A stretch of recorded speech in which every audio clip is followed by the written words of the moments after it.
Morning everyone. सो आज हम करेंगे number of images due to the incline plane. ठीक है, ये हमारी रिफ्लेक्शन ऑफ लाइट के ऊपर हमारी थर्ड वीडियो है। सो आज हम सीखेंगे कि अगर हमारे पास की कुछ मिरर हैं, ठीक है, अगर हमारे पास दो मिरर हैं और अगर हम उनको इंक्लाइन कर दें, इंक्लाइन मतलब कि अगर हम दो मिरर को उठाएं और किसी एंगल के ऊपर ज्वाइन करवा के रख दें, किसी भी एंगल के ऊपर, हो सकता है 40, हो सकता है 50, हो सकता है 60। तो अगर हम दो मिरर को किसी भी एंगल के ऊपर अगर ज्वाइन करवा के रख रहे हैं तो किस तरह से हमारी इमेजेस बनेंगी। क्लियर? हमारी कितनी इमेजेस बनेंगी ये भी देखेंगे कि 2 बनेंगी, 3 बनेंगी, 4 बनेंगी।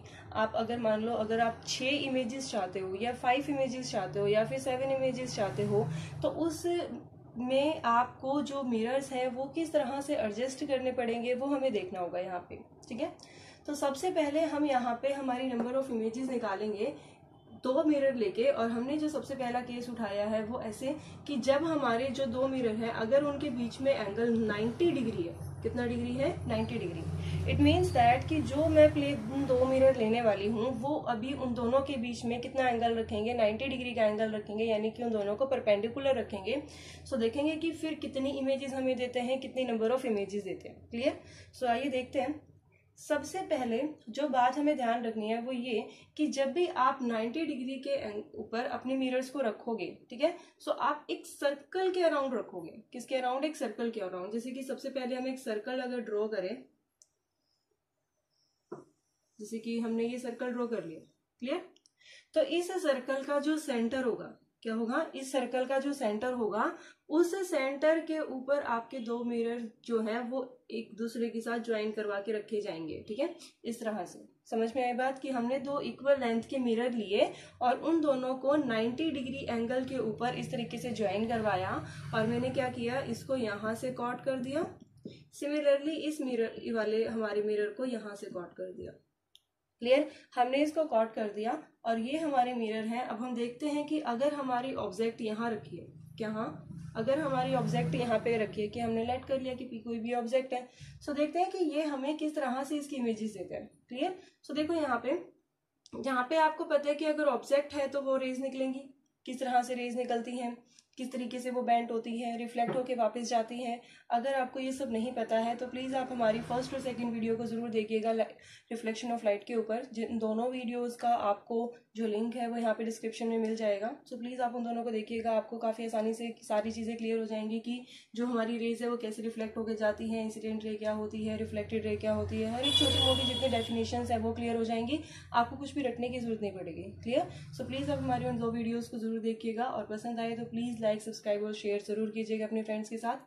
सो आइए हम देखते हैं यहाँ पे नंबर ऑफ इमेजेस निकालना कि अगर एक ही टाइम पे हम लोग क्या चाहते हैं कि एक ही ऑब्जेक्ट की बहुत सारी इमेजेस निकल के आए, बहुत सारी इमेजेस हमें दिखे, तो वो कैसे कर सकते हैं। ठीक है, सिमिलरली ये जो कंसेप्ट होता है ना आपका, ये कंसेप्ट बहुत बार हमारा इस्तेमाल भी होता है। कहाँ कहाँ पे? जैसे कि आप किसी भी गोल्ड की शॉप पे जाते हो जहाँ पे गोल्ड वगैरह होते हैं, ज्वेलरीज होती हैं, तो आप वहाँ पे देखते हो कि बहुत सारे मिरर्स का इस्तेमाल किया गया होता है, बहुत सारे मिरर्स लगाए गए होते हैं। हम किसी भी शोरूम्स वगैरह में जाते हैं तो वहाँ पे बहुत सारे मिरर्स होते हैं। तो क्यों होते हैं वो मिरर्स, क्या उनका फायदा होता है, सो वो समझते हैं। ठीक है, तो हमने हमारी पॉइंट ऑब्जेक्ट मान लिया कि पी हमारा कोई भी एक पॉइंट ऑब्जेक्ट है, तो यहाँ से रेज निकलेंगे हमें पता है। सो हम यहाँ से रेज निकालते हैं। ठीक है, तो हमने बाकी सारी रेज का नहीं देखना, हमने सिर्फ हमारी दो रेज को कंसिडर किया और उनको ड्रॉ किया। क्लियर? सो अब अगर ये हमारी रेज आके यहाँ पे टकरा रही है, सो ये हमारा यहाँ से तो कॉटेड है, तो यहाँ से बाहर तो ये जा नहीं सकती। सो अब क्या होगा, ये रिफ्लेक्ट होके वापिस आ जाएंगी। सो रिफ्लेक्ट होके ये वापिस आ गई। क्लियर? लेकिन जैसे ही ये रिफ्लेक्ट होके यहाँ पे वापस आई, ये अगेन एक मिरर था तो ये भी इसको नीचे जाने नहीं देगा। अब ये नीचे जाने नहीं देगा तो ये वापस ऊपर की तरफ चली जाएंगी। राइट? सो ये दोबारा रिफ्लेक्ट होके यहाँ से चलेगी। और हमने हमारी लास्ट वीडियो में देखा था कि अगर आपको इमेज चाहिए अपनी ऑब्जेक्ट की तो आपकी रिफ्लेक्टेड रेज जो है वो आपस में आके मिलनी चाहिए। अगर वो मिलेंगी तो ही आपको इमेज मिलेगी, अदरवाइज नहीं मिलेगी। तो ये यहाँ पे तो हमारे मिल नहीं रही है, तो हम क्या करते हैं, इसको बिहाइंड द मिरर इंक्रीज करने की कोशिश करते हैं और चेक करते हैं कि क्या ये वहां पे जाके मिल रही है। सो जब मैंने इसको यहाँ पे, ये हमारी रिफ्लेक्टेड रे थी ना, देखो यहाँ से इंसिडेंट होके आई थी और यहाँ पे रिफ्लेक्ट हो गई थी, राइट? तो हम रिफ्लेक्टेड रे को पीछे की तरफ इंक्रीज करेंगे ना कि इंसिडेंट रे को। सो यहाँ पे कंफ्यूज होने की जरूरत नहीं है। तो आप क्या करोगे, रिफ्लेक्टेड रेज को पीछे की तरफ इंक्रीज करो। सो पीछे की तरफ इंक्रीज किया हमने इसको, एज इट इज इसको भी इंक्रीज किया और हमने देखा कि ये इस पॉइंट पे आके दोनों ज्वाइन हो गई। तो जिस पॉइंट पे आके ये मिली उस पॉइंट पे हमें क्या मिल जाएगी, इमेज, और मैंने इसका नाम क्या रख लिया, आइवर। तो एक इमेज तो हमें ये मिली इन रिफ्लेक्टेड रेज से, बट हमने एक और चीज देखी कि यहाँ पे भी मिरर था, यहाँ से भी रिफ्लेक्ट होके गई थी। अब ये तो रिफ्लेक्ट होके दूर दूर जा रही है, तो ये तो मिलने के चांसेस है ही नहीं यहाँ पे भी। तो यहाँ पे भी तो रिफ्लेक्टेड रे है, तो एक रिफ्लेक्टेड अगर रे यहाँ पे है, तो अगर मैं इसको पीछे की तरफ इंक्रीज करके देखती हूँ, अगर ये पीछे की तरफ आके कहीं पे मिली तो एक और इमेज मिलेगी हमें। तो एक बार ट्राई करते हैं, इसको पीछे की तरफ इंक्रीज करके देखते हैं कि क्या ये कहीं पे मिल रही है। एज इट इज इसको भी इंक्रीज करते हैं। सो देखो हमने इसको इंक्रीज किया तो ये हमें यहाँ पे आके मिली, राइट। सो एक इमेज हमें यहाँ पे भी मिलेगी, क्योंकि जहां जहां आपके रिफ्लेक्टेड रे आके टकराएंगे एक दूसरे से, वहां वहां आपको इमेज जरूर मिलेगी। सो एक इमेज यहाँ मिली, एक इमेज हमें यहाँ मिली। सो ये तो दो इमेज होगी। अब और देखो आगे, अगर और इसके बारे में सोचा जाए तो हमने देखा था कि कोई भी ऑब्जेक्ट होती है वो हर एक डायरेक्शन में अपनी रेज भेजती है। तो हर एक डायरेक्शन में हमें क्या मिलती है, हमारी इमेज। तो ये हर एक डायरेक्शन में रेज को भेजेगी, तो इसका मतलब क्या है, यहां से भी हमारी एक रे निकल के आएगी, ठीक है। सो एक रे ये वाली मैंने ली, और ये वाली कितने डिग्री पे आ रही है, 90 डिग्री पे। हमने एक चीज देखा था कि जो इंसिडेंट रे है वो जिस भी एंगल के ऊपर आके टकराती है, उसका जितना इंसिडेंट एंगल होता है, रिफ्लेक्ट होके वापस जाने के बाद भी वही सेम एंगल होता है इसका, ठीक है। अगर आपको ये कंसेप्ट नहीं पता है तो आप प्लीज हमारी फर्स्ट वीडियो को जरूर देखिएगा, सेकेंड वीडियो को भी जरूर देखिएगा, उसमें आपको सारी चीजें समझ में आ जाएंगी। और प्लीज उनको लाइक, सब्सक्राइब और शेयर भी जरूर कीजिएगा। सो यहाँ से ये हमारी रे आई 90 डिग्री पे, और हम जानते हैं कि वो वापस भी किस पे चली जाएगी, फिर 90 पे, क्योंकि इंसिडेंट रे और रिफ्लेक्टेड रे का जो एंगल होता है वो सेम होता है। 90 से आई है तो 90 से ही वापस जाएगी। क्लियर यहाँ तक। तो इमेज कहाँ बनेगी, इमेज वही, आप इसको पीछे की तरफ इंक्रीज करो। तो जब आप इसको पीछे की तरफ इंक्रीज करोगे तो इमेज देखो, अभी पीछे की तरफ इंक्रीज की तो हो सकता है यहाँ पे बनती, हो सकता है यहाँ पे बनती। हमें कैसे पता लगेगा कि हमें इतना ही इंक्रीज करना है। सो एक चीज आप इसका प्रिंसिपल याद रखना कि इसकी कैरेक्टरिस्टिक्स क्या होती है कि जब भी आप प्लेन मिरर लेते हो तो वहां पे जितना डिस्टेंस, क्या कहा, जितना डिस्टेंस आपकी ऑब्जेक्ट का मिरर से है उतना ही डिस्टेंस आपकी इमेज का भी मिरर से होगा, ठीक है। तो डिस्टेंस दोनों के क्या रहेंगे, सेम रहेंगे, ऑब्जेक्ट के भी और इमेज के भी। क्लियर। तो जितना हमारी ये ऑब्जेक्ट इस मिरर से ऊपर है उतनी ही नीचे इमेज होगी, तो उतना ही नीचे आपको जाना है। क्लियर। सो आपकी एक इमेज यहाँ पे मिलेगी आपको। सो इस तरीके से हमें कितनी इमेज मिल गई, 1, 2 एंड 3, हमें 3 इमेजेस मिल गई। सो ये हमारी इमेजेस है। क्लियर। ये कब है, जब हमने हमारे मिरर्स को किस पे रखा, 90 डिग्री के एंगल पे रखा। क्लियर है यहाँ तक।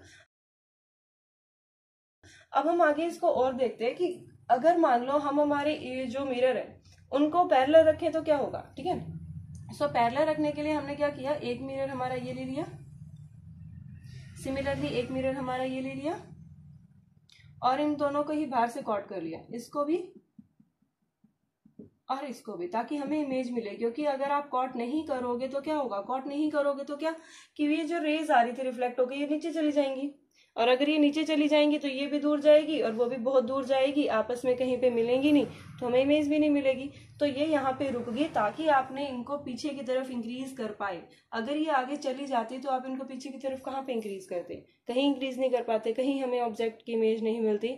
सो ऑब्जेक्ट की अगर आपको इमेज चाहिए, आपको अगर वो देखना है, तो जरूरी है कि आप उसको एक तरफ से कॉट जरूर करो। क्लियर। सो हमने इसको एक तरफ से कॉट किया, हमने मान लिया कि ये हमारी कोई ऑब्जेक्ट है P, और हम इसकी इमेज देखते हैं कि कैसे आएगी। सो इसमें से भी अगेन रेज निकलेंगी। सो हमने हमारी 2 रेज ले ली। क्लियर। हम 2 ही जरूर लेंगे, ताकि 2 लेने की जरूरत कहाँ पे है, क्योंकि हमें इनको इंक्रीज करवा के मिलाना भी तो है। अगर एक ही रे लोगे तो वो मिलाओगे कहाँ पे, नहीं मिल पाएंगे।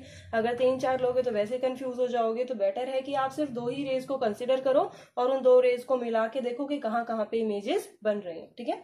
सो ये जैसे यहाँ पे आके टकराई, क्योंकि ये मिरर था, यहाँ से कॉट है, तो इसको वापस जाना पड़ेगा। सो यहाँ पे टकरा के ये वापस चली जाएगी दोनों ही रेज। सो ये रिफ्लेक्ट होगी। अब जैसे ही ये रिफ्लेक्ट हुई, हमें पता है रिफ्लेक्ट होने के बाद अगर मैं इसको पीछे की तरफ इंक्रीज करूं तो मेरी इमेज बनेगी। तो मैंने इसको यहाँ पे पीछे की तरफ इंक्रीज करके चेकआउट किया कि क्या मेरी इमेज बन रही है। सो देखो यहाँ पे आपकी इमेज बन रही। क्लियर। एज इट इज अब देखो ये यहाँ पे आके टकराई, यहाँ पे आके टकराई और टकराने के बाद यहाँ पे भी एक मिरर है, तो ऑब्वियस है कि टकराने के बाद ये वापस जाएगी, सो ये यहाँ से वापस चलेगी, तो ये भी यहाँ से क्या हुई, रिफ्लेक्ट होके गई। और हमें पता है कि अगर रिफ्लेक्ट होके गई है तो पीछे की तरफ इंक्रीज करो, जहां मिलेगी वहीं पे आपका क्या बनेगा, इमेज। तो हमने इसको यहाँ पे इंक्रीज किया, ठीक है, तो यहाँ पे हमने इसको इंक्रीज किया तो देखा कि यहाँ पे आके दोनों मिल रही हैं, तो इसका मतलब क्या हुआ, एक इमेज आपको यहाँ पे मिलेगी, तो इसका नाम हमने क्या रख दिया, I2। सिमिलरली अब फिर से आके मिरर के ऊपर ही टकराई है, मिरर के ऊपर टकराई है तो अभी वापस जाएगी, फिर से रिफ्लेक्ट होगी और फिर से आपको इमेज देगी, अगर रिफ्लेक्ट हुई है तो ये फिर से आपको क्या देगी, यहाँ पे देखो ये आपको क्या करेगी, इमेज देगी। तो पीछे की तरफ हमने इसको इंक्रीज किया और हमने देखा कि ये कहाँ पे आके मिल रही है, यहाँ पे आके मिल रही है। सो अगर ये यहाँ पे आके मिल रही है तो इसका मतलब क्या है, यहाँ पे भी आपको इमेज मिलेगी, तो इसका मतलब मैंने इसको I3 रखा। सिमिलरली यहाँ पे फिर से आके टकराई है तो फिर से जाएगी, राइट, और फिर से अगर जाएगी तो फिर से आपको कहीं ना कहीं इमेज मिलेगी। सो जैसे ही आपने इसको पीछे की तरफ इंक्रीज किया तो फिर से आपको यहाँ पे इमेज मिली। तो इस तरह से जब आप इसको बार बार लेकर जाओगे तो आपको बार बार यहाँ पे इमेजेस मिलती जाएंगी, 1 2 3 4 5 6 7 8 up to infinitely many images मिलेंगी, क्योंकि आपको यहाँ पे तो देखो वैसे गैप नजर आ रहा है जब हमने ड्रॉ किया, लेकिन एक्चुअल में क्या होता है, ये गैप बिल्कुल ही छोटा होता है, बिल्कुल ही छोटा, ठीक है, बिल्कुल ही छोटा गैप होता है, इतना छोटा कि अगर आप इतना मिरर भी ले रहे हो ना तो उसमें भी ये रिफ्लेक्ट होके इनफाइनेटली मेनी टाइम रिफ्लेक्ट होंगी, राइट, और उतनी ही इमेजेस बना के आपको देंगी। तो इसका मतलब क्या है कि इनफाइनेटली मेनी टाइम रिफ्लेक्ट हो रही है, और हमने देखा था कि जितनी बार वो रिफ्लेक्ट होंगी उतनी ही नंबर ऑफ इमेजेस हमें देगी। तो अगर ये रिफ्लेक्ट इनफाइनेटली मेनी टाइम हो रही है तो इमेजेस भी कितनी मिलेंगी, इनफाइनेटली मेनी। क्या हुआ, एंगल 0, तो अगर एंगल 0 है सो नंबर ऑफ इमेजेस भी कितनी होगी, इनफाइनेट। क्लियर। अब काफी बार ये क्वेश्चन बच्चों के मन में आता है क्या कि हमें ड्रॉ तो करिए, ठीक है, हमने ड्रॉ कर लिया, लेकिन अगर ड्रॉ करते वक्त कोई मिस्टेक हो गई, जैसे कि यहाँ पे 3 इमेजेस थी, अगर मान लो किसी के माइंड में ये ना है कि एक रे यहाँ से भी इस तरीके से निकल सकती है, यहाँ से भी हमें मिल सकती है, तो हमारा जो आंसर है वो गलत हो जाएगा एकदम। तो वहां पे इस तरह की चीजों को देखने के लिए कि कितनी इमेजेस कितने एंगल पे कितनी इमेजेस बन रही हैं, तो हमारे पास एक फॉर्मूला होता है। फॉर्मूला क्या है, n is equal to 360 divide by theta minus 1। ये हमारा फॉर्मूला होता है जहां पे n क्या होता है, नंबर ऑफ इमेजेस, क्या होता है, number of images due to the angle theta, कि आपने अगर अपने मिरर को थीटा एंगल के ऊपर रखा है तो आपके कितने नंबर ऑफ इमेजेस बन रही हैं। सो यहाँ पे आप वैल्यू रखो और आंसर निकालो। अगर आप चेक करना चाहते हो तो चेक कर सकते हो। अगर मैं थीटा की वैल्यू 90 ले लूं, थीटा कितना 90, तो एन की वैल्यू कितनी आ जाएगी, 360 डिवाइड बाय 90 माइनस 1, कैंसिल होके कितना आ गया, 4 minus 1 3, so N is equal to कितना आ गया, 3। सो देखो यहाँ पे 3 ही इमेजेस थी। सिमिलरली यहाँ पे हमारा एंगल कितना था, 0, तो 0 एंगल रख के देखते हैं, तो n इज इक्वल टू 360 फिर 0 माइनस 1, और आपको पता है something bye 0 is infinity, infinity minus 1 is infinity, because हम जानते हैं कि इन्फिनिटी में से तो कुछ सब्ट्रैक्ट करो कुछ ऐड करो तो अगेन इन्फिनिटी रहता है। सो इट्स मीन्स दैट कि अगर आपका एंगल 0 है तो आपकी नंबर ऑफ इमेजेस कितनी आएंगी, इन्फिनिटी आएंगी। आई होप आपको हमारा आज का लेक्चर सब कुछ समझ में आया होगा।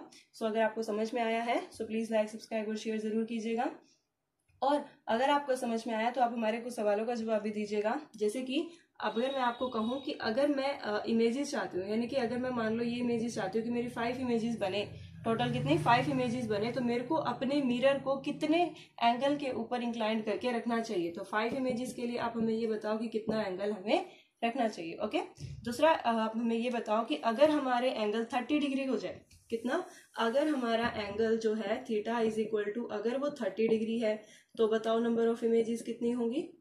सेकेंडली आप हमें ये बताओ कि अगर हमारा जो एंगल है अगर वो 60 डिग्री के ऊपर रखा जाए तो नंबर ऑफ इमेजेस कितनी होगी। सो इन 3 क्वेश्चंस का आपको आंसर जरूर देना है in the comment box. So please like subscribe and share जरूर कीजिएगा हमारी वीडियो को। आई होप आपको आज का लेक्चर समझ में आया होगा। Thank you so much.